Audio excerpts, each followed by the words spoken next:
The economic hardship and reduced purchasing power facing many Nigerians has pushed savings to the background, turning it from a key financial habit into a lesser priority.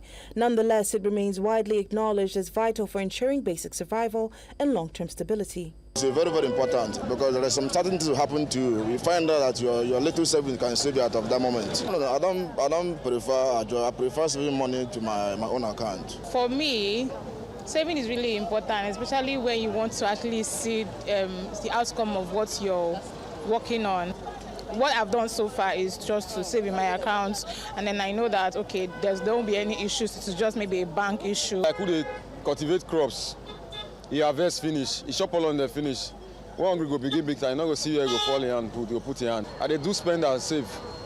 If I withdraw any money, the app go save for me.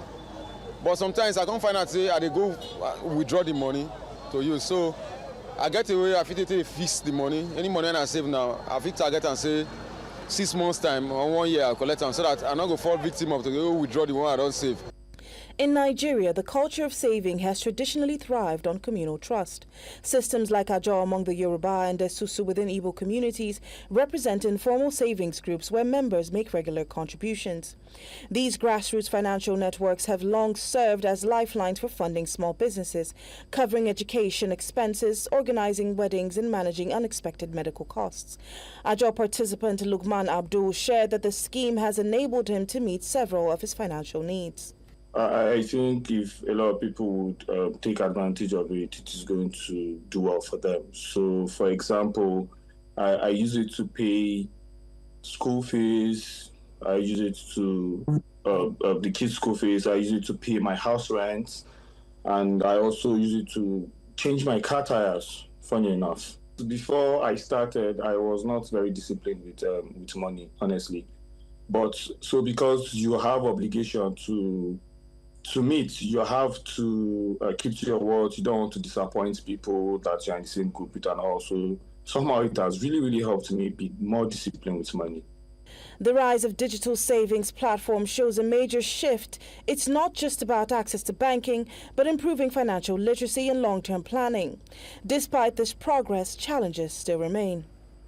I think that Nigeria struggles with savings, and it's not for a lack of will or lack of want. I just think it's difficult to talk about savings when you're in a country that your bank gives you a savings rate of 5 to 8%, and then you have an inflation rate of 20%. You also have low income, low wage growth.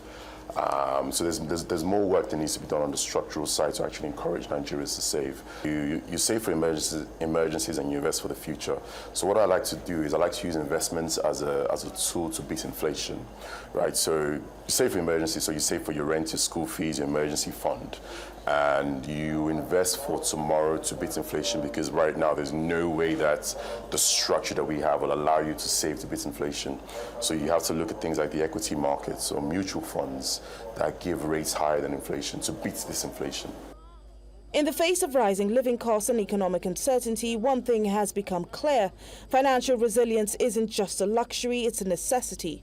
In Nigeria, where the value of money seems to stretch thinner by the day, saving and smart investing are no longer optional, they're survival tools. In Lagos for News Central, I am Chamun Dabeng.